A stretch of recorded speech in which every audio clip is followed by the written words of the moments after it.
नमस्कार सभी को। तो चलिए शुरू करते हैं रीजनिंग का एक अध्याय जो कि है कैलेंडर, जिससे संबंधित कुछ प्रश्न 2017-21 में आए हैं तो संभवतः 2026 में भी आएंगे। तो उनको मैंने 3 प्रकार में बांटा है। तो चलिए बिना देरी किए शुरू करते हैं। तीनों प्रकार को 10 से 12 मिनट में इसको ख़त्म कर देंगे।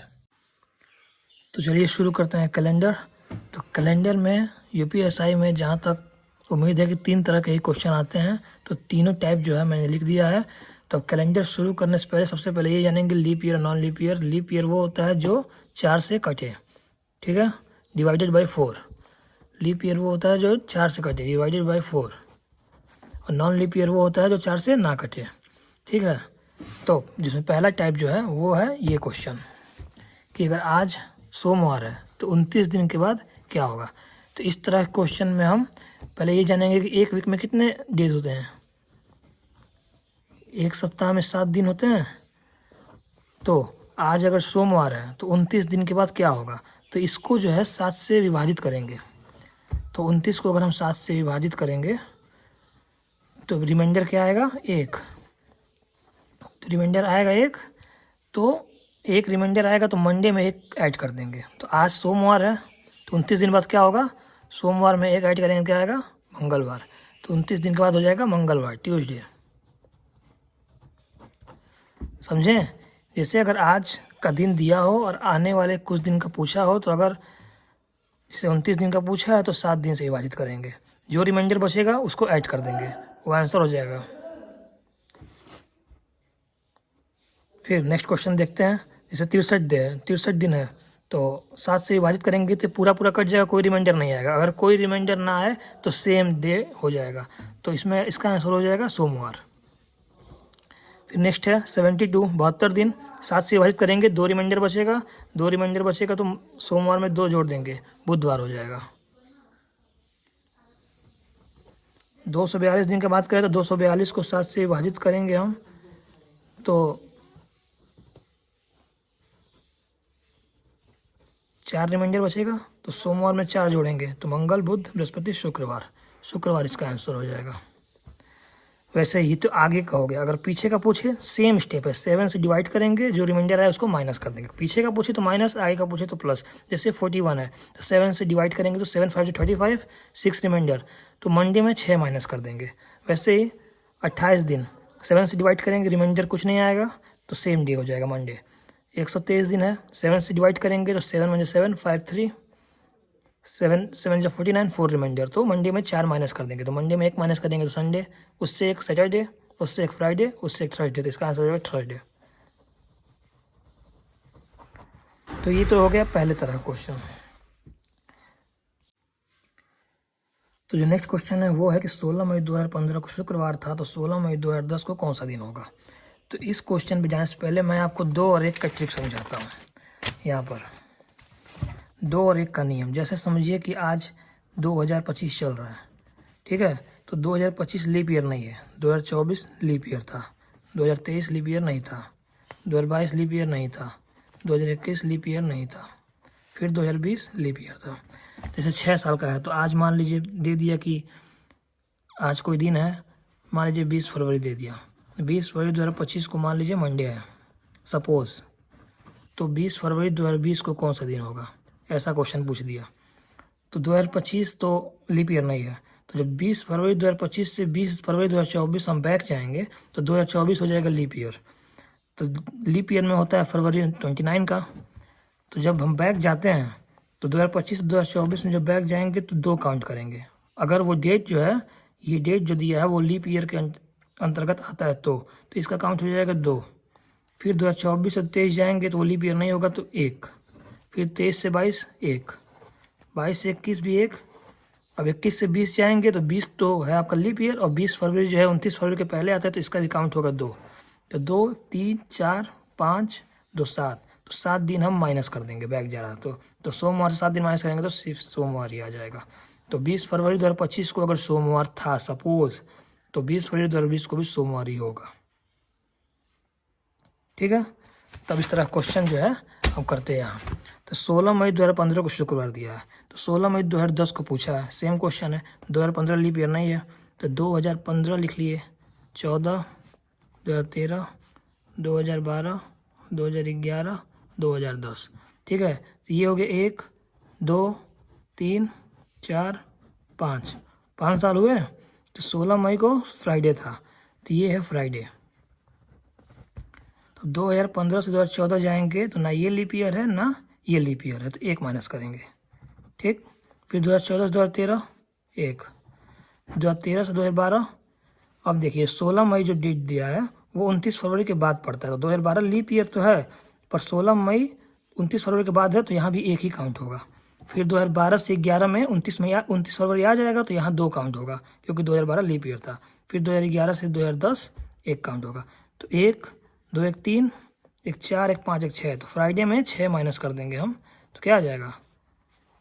फ्राइडे में 6 माइनस करेंगे तो क्या आएगा यहाँ?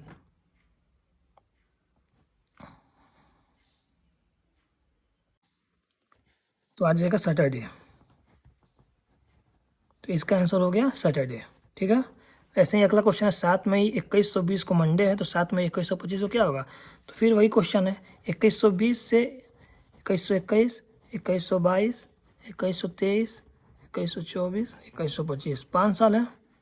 1 2 3 4 5, तो अब 2120 लीप ईयर है कि नहीं बताइए आप? 2120 लीप ईयर है, तब 2120 लीप ईयर है, तो 2120 से 21 अब हमको आगे जाना है। तो 20 लीप ईयर है, परंतु 29 फरवरी तो 7 मई से पहले था, तो वो काउंट नहीं करेंगे। तो 2120 से 21 का 1 काउंट होगा। ठीक है, क्योंकि अगर 2 काउंट करना है तो डेट आना चाहिए, फरवरी का 29 फरवरी डेट आएगा तो ही 2 काउंट होगा, नहीं तो 1 ही काउंट होगा। तो 20 से 21 में 1, 21 से 22 1, 22 से 23 1, 23 से 24। अब जो 24 है वो तो कटेगा 4 से, तो ये लीप ईयर है, और 29 फरवरी इसमें आ जाएगा, तो इसका 2 काउंट होगा, फिर इसका 1। तो 1 2 3 4 तो 6, तो क्या था? मंडे था, मंडे में 6 जोड़ेंगे तो आ जाएगा संडे, तो इसका आंसर हो जाएगा संडे। तो ये था पहला टाइप कि कोई दिन दे देगा तो कुछ दिन के बाद पूछ देगा या कुछ दिन पहले पूछ देगा, तो कोई साल और दिन दे देगा तो कुछ साल के बाद या कुछ साल पहले पूछेगा। तो 1 और 2 के नियम से इसका आ जाएगा। दूसरा पूछेगा, दूसरा टाइप ये है कि कैलेंडर फॉर द ईयर 2047, अगर 2047 का जो कैलेंडर है वो और किस तरह के कैलेंडर की तरह होगा, तो इसका नियम है, जैसे मान लीजिए लीप ईयर है, तो जो अगर ये 4 से डिवाइड हो रहा है कि नहीं, 4 से डिवाइड तो ये नहीं हो रहा, तो ये लीप ईयर नहीं है। दूसरा क्वेश्चन है 1105, यही 4 से डिवाइड नहीं हो रहा, ये भी लीप ईयर नहीं है। 2024 तो लीप ईयर था, तो अगर जो लीप ईयर है और पूछेगा कि उस तरह का सेम ईयर अगला कौन सा होगा, तो उसमें हम लोग 28 ऐड करेंगे। अगर लीप ईयर है तो 28 ऐड करेंगे। ठीक है, और लीप ईयर +1 है, मतलब लीप ईयर को डिवाइड, मतलब जो ईयर दिया उसको डिवाइड करने पे रिमाइंडर 1 आ रहा है। लीप ईयर +1 हो तो 6 ऐड करेंगे, और लीप ईयर +2 और 3 मतलब रिमाइंडर 2 और 3 है तो 11 ऐड करेंगे। ठीक है, लीप ईयर हो तो 28 ऐड करेंगे, लीप ईयर +1 हो तो 6, लीप ईयर +2 और 3 हो तो 11। अब ये क्वेश्चन देखते हैं 2047 को हम 4 से डिवाइड करेंगे तो क्या आएगा? 4 5 20 कट गया, 4 1 4, ये भी कट गया, 7 4 1 4 3, रिमाइंडर आया 3, रिमाइंडर 3 आया, तो लीप ईयर +2 या 3 हो तो 11। 2047 में 11 जोड़ेंगे तो क्या आ जाएगा? 2058, इसका आंसर आ जाएगा। ठीक है, नेक्स्ट क्वेश्चन है 1105 कि calendar for the year 1105 will be the same for the year.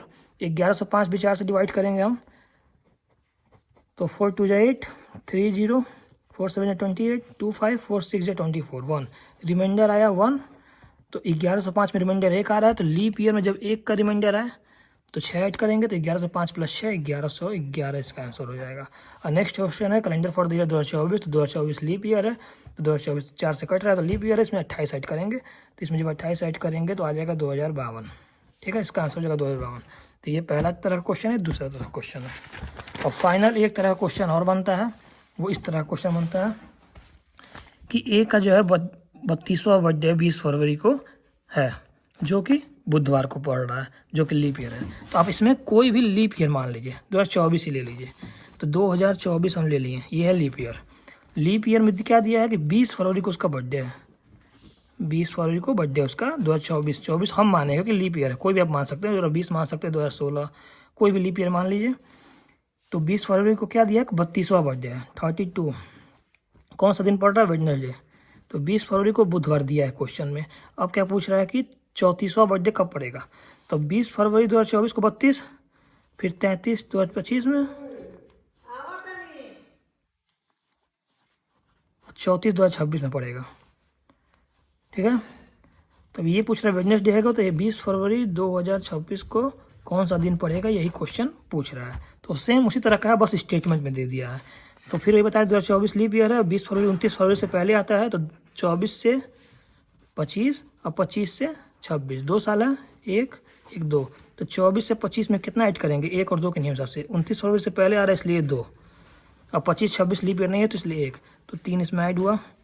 तो वेडनेसडे में 3 जब ऐड करेंगे तो वेडनेसडे, थर्सडे, फ्राइडे, सैटरडे इसका आंसर हो जाएगा। तो इसका उत्तर है शनिवार। तो अगर सेंटेंस में भी क्वेश्चन आएगा उसको हम लोग ब्रेक करेंगे तो इस तरह का ही वो क्वेश्चन बन जाएगा। तो पूरे कैलेंडर में पिछले 2017 में 21 में इसी 3 टाइप में क्वेश्चन आए हैं और आगे भी उम्मीद है कि इसी टाइप में आएंगे, इसके अलावा कोई टाइप नहीं है। तो यही था कैलेंडर का ब्रीफ में। चलिए फिर, धन्यवाद। तो यही था कैलेंडर का तीनों प्रकार का ब्रीफ में विवरण, जो कि 2017-21 में इसी प्रकार के प्रश्न आए थे और आने वाले यूपीएससी 2025 में संभवतः इसी प्रकार के प्रश्न आएंगे। तो ऐसे ही वीडियो के लिए चैनल को लाइक सब्सक्राइब करें और कमेंट में ज़रूर बताएं कि मैं अगला वीडियो किस चैप्टर से बनाऊं। तब तक के लिए धन्यवाद।